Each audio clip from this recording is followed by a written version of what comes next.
know, as a human being, you should just enjoy your simple right. All of that is violated by the Israeli occupation.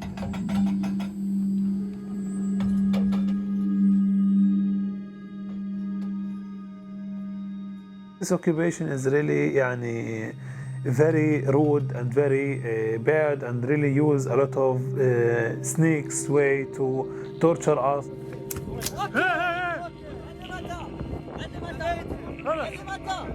You must know that Israel is like an occupation state. And this is like, according to international law, it's like a war crime. If you are a human, you shouldn't do that. For sure, I expect the worst. But, we will never give up. We will never stop. We will continue fighting.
오늘 우리는 이스라엘 점령 당국이 피점령지인 팔레스타인 마을 마사페르 야타를 인종 청소하는데 HD 현대의 건설 장비가 사용되는 것을 규탄하려고 모였습니다.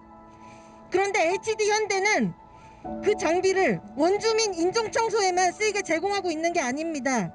이렇게 인종 청소한 땅으로 이스라엘 점령 당국이 자국 주민을 이주시켜 불법 정착촌을 만드는 데에도 HD 현대의 장비가 사용되고 있습니다. 사실 우리끼리도 많이 물어보거든요.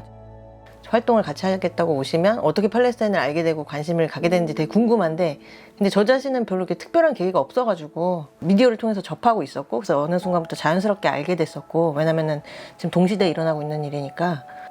팔레스타인 평화연대라는 단체에서 브로슈어 나눠줘서 그걸 보고 단체에 찾아왔고, 그때까지만 해도 뭐 내가 팔레스타인 연대운동을 20년 하겠다 그런 생각 안 하고 있었는데 그냥 자연스럽게 그때부터 활동을 시작해서 지금까지 이어오게 됐어요. 저희가 2019년에 많이 파괴됐던 수르바이르라는 마을에 방문을 했었어요. 근데 저희가 방문을 한 날도 다른 동예루살렘 마을에서 1967년, 그러니까 지금으로부터 51년 전에 이스라엘은 동예루살렘, 나머지 예루살렘마저 강제로 병합했습니다. 마사페르 야타에서 진행된 철거 중 총 5건에서 HD 현대 건설기계 굴착기가 사용되었습니다. 보도에 앞서 두 단체는 지난 1월 27일 팔레스타인이라는 단어를 인식을 한 게 언제인지 잘 모르겠어요. 2016년에 그때는 이제 이스라엘이라고 부르는 것과 팔레스타인이라고 부르는 것에 대한 의미도 잘 모를 때 출장을 이스라엘, 즉 48년 팔레스타인으로 가게 됐었고, 여행 가이드가 있었는데 누가 들어도, 그리고 제가 어느 정도 알고 있던 것에 너무 반하는 한쪽 이야기만 하는 거를 들었던 기억이 있어요. 출장을 다녀온 후로 죄책감과 의구심과 그런 여러 가지로 검색을 되게 많이 해보고 막 찾았던 숱한 밤들이 기억이 나고, 그러다 보니 수많은 한글로 된 저작물들이 팔레스타인 평화연대라는 곳에서 너무나 많은 자료를 만들어내고 계셨더라고요. 그래서 자연스럽게 팔연대의 문을 두드리게 된 것 같아요. 2, 3년에 한 번씩은 가고 있어요. 그 뒤로 일상적인 활동들을 했었어요. 뭐 아침에 학교 가는 애기들을 이스라엘 군인들이 뭐 괴롭히니까 그랬을 때 옆에서 모니터링하고 있다가 뭐 기록도 하고, 그 농활 개념으로 올리브 따는 것도 도와주고, 그리고 그런 불법 정착민이나 이스라엘 군인의 만행을 좀 이렇게 지켜보는 눈이 있으면 그 만행이 훨씬 덜해지니까 그런 활동을 하러 갔었습니다. 20년의 활동이야. 듣고도 믿기지 않은 시간이. 저도 믿기지 않아요. 20년 동안 해방이 안 됐다니. 해방 될 줄 알았어. 그 2011년 11월쯤에 팔레스타인에서 영상을 보내주신 거예요.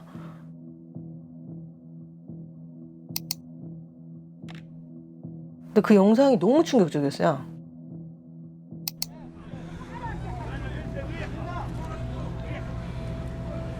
일단 중무장한 이스라엘 군인들이 수십 명이 있는 것 같아요. 근데 그렇게 되게 무서운 분위기에서 집 안에 있는 가재도구를 막 사람들이 막 옮겨 빼내고 있어. 그래서 집을 그래서 그냥 순식간에 다 부셔버리거든요.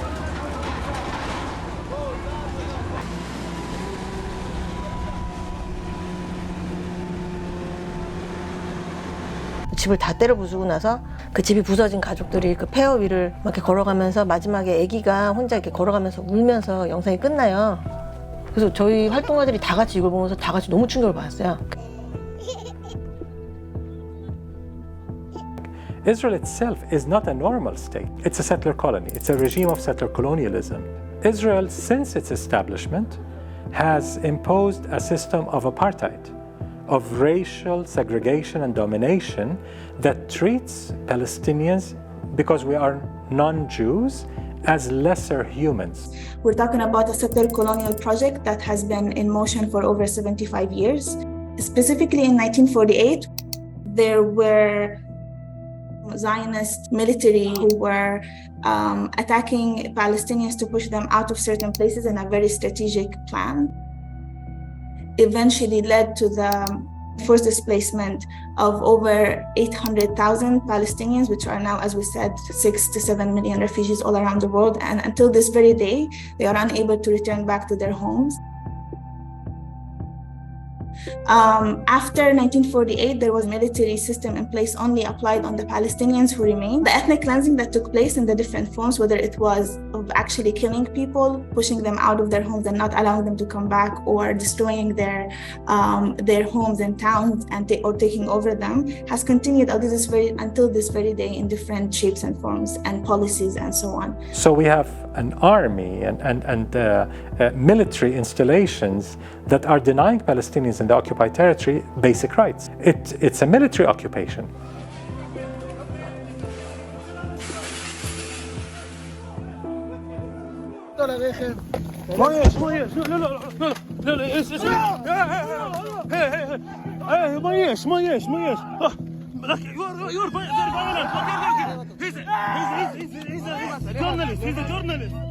And so the Palestinian resistance has also continued. After all of the violence and the bloodshed that took place,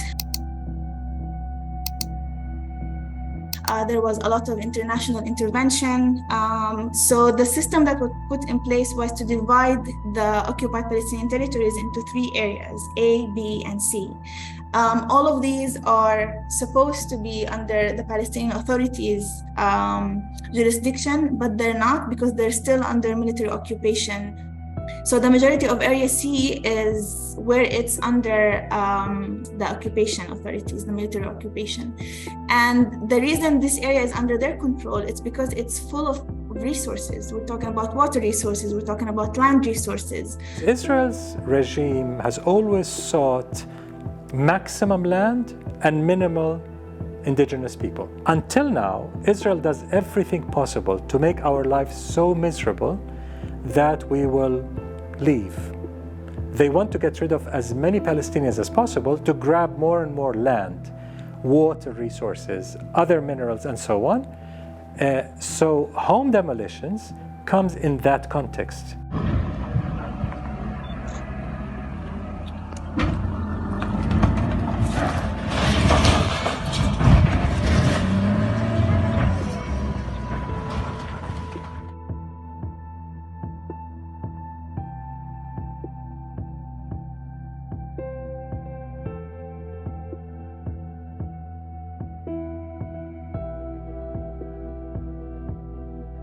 So what happens is that Palestinians on both kind of ends of the green line, they are unable to obtain building permits, not just to build apartments, not to build even small rooms. Whenever you even want to fix, you know, a broken window, whenever you want to fix, rehabilitate an old home, you need these permits. They're not easily obtainable. They're super expensive, costing hundreds of thousands and sometimes millions of shekels. And eventually, what happens is that Palestinians end up building their homes without getting these permits. And what they end up happening is they have to get their homes demolished. While on the other hand, the Israeli settlers, Jewish settlers, are brought into the West Bank specifically to settle in illegal Israeli settlements. Permits to build settlements are easily obtainable. They even give like financial incentives for Jewish Israeli settlers to come and live in these settlements. 팔레스타인인을 인종 청소하고 그 위에 유대인 인구를 이주시켜서 그 위에 살게 한다. 이게 기본적인 컨셉인데, 근데 불법 정착촌을 짓는 것은 그냥 뭐 이스라엘이 나쁜 짓을 하고 있는 그냥 그런 수준이 아니에요. 불법 정착촌이라는 존재 자체가 그 제4차 제네바 협약에서 피점령지에 점령 국가의 주민을 이주시켜서 마을을 짓고 살게 하는 게 전쟁 범죄다라고 규정이 돼 있거든요. 그래서 그 전쟁 범죄를 이스라엘이 끊임없이 하고 있는 거고, 80년대에 이스라엘에서 뭐 이렇게 뭐 청문회 했던 자료들이, 그 청문회 내용을 보면은 주민들을 인종 청소시키기 위해서 군사훈련 구역으로 지정을 해야겠다, 이렇게 정확하게 얘기를 하거든요.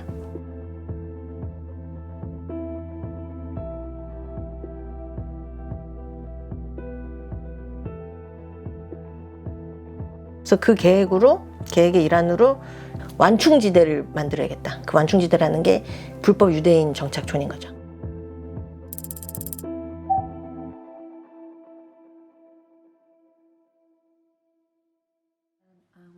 있을 수도 있는데 제가 본 사진이나 영상에서는 없었고, 셰이크 자라는 아시다시피 집이 지금 부서지고 있고 그런 건 아니지만 가장 상징적인 2022년이었죠, 거기다. 된 적이 있었어요. 여기 까라마가 있는 데입니다. 맞아요. 네. 그래서 뭐 일단 넣어놨고, 제닌이랑 나블루스는 원래 항상 가는 데인데, 나블루스는 뭐 무조건 가겠지만 제닌 상황이나 나블루스는 지금 너무 심각해가지고 그 무장투쟁하고 이런 게 심각해서, 그러니까 무장투쟁이 심각한 게 아니지, 이스라엘 놈들이 쳐들어오는 게 지금 너무 심각해. 지금 계속 사람 죽이고 있어.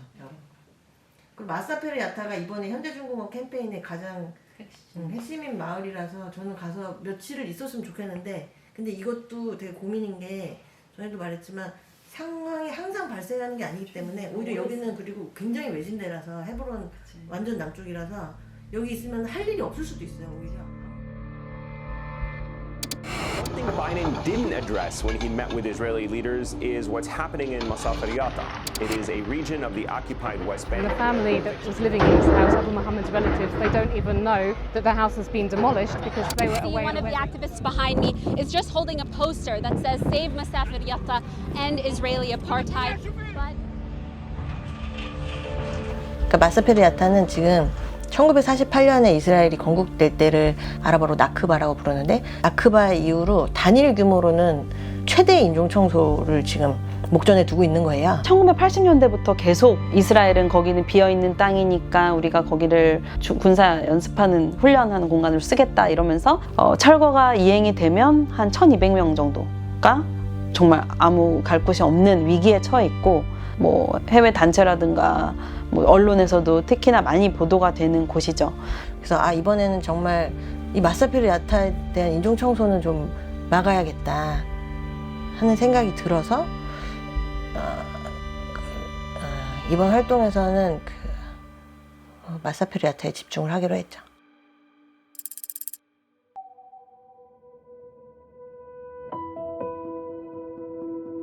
Masafer Yatta is like integral part of Palestine, and it's located in the very south of the West Bank, particularly South Hebron Hills. So this area is being targeted by the ethnic cleansing by the Israeli occupation since the 67 until this moment. At the 80s, they divided this area for two different parts.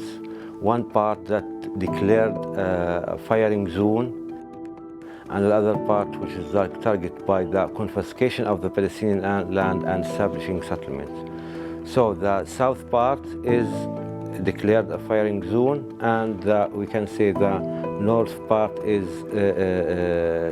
declared by the confiscation of the land and establishing settlements. So they wanted just like to annex all this area to the Israeli side and to replace the Palestinians and force them to leave to the other side of the road to award the Yatta city and Samoa and Dahriya. So in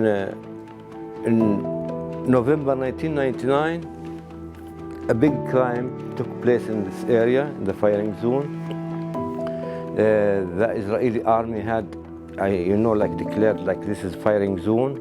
About 15 Palestinian villages existed in the firing zone that declared there, and under this pretext, the Israeli army had forced the Palestinians to leave. I mean, they raided these villages by bulldozers, by different military forces, and with huge violence. We start like organizing ourselves in how just like to resist the occupation and how to unify our resistance against like these crimes, and this is the violation of the human rights in general for the Palestinians here. So we can say since 2000 until now, there was and still a legal case that's still open between the Palestinians and the army. And finally, last year in May, there was like the final decision of this court that said and gave the army the green light, to evict again the Palestinians from the 15 Palestinian villages in Masafer Yatta. Anytime the army can come and start like demolishing, because they will demolish and evict the Palestinians. We invite and we call everyone, just like to give like solidarity for us and to stand with us to not allow this to happen. This is really a war crime, and we have like to stop it.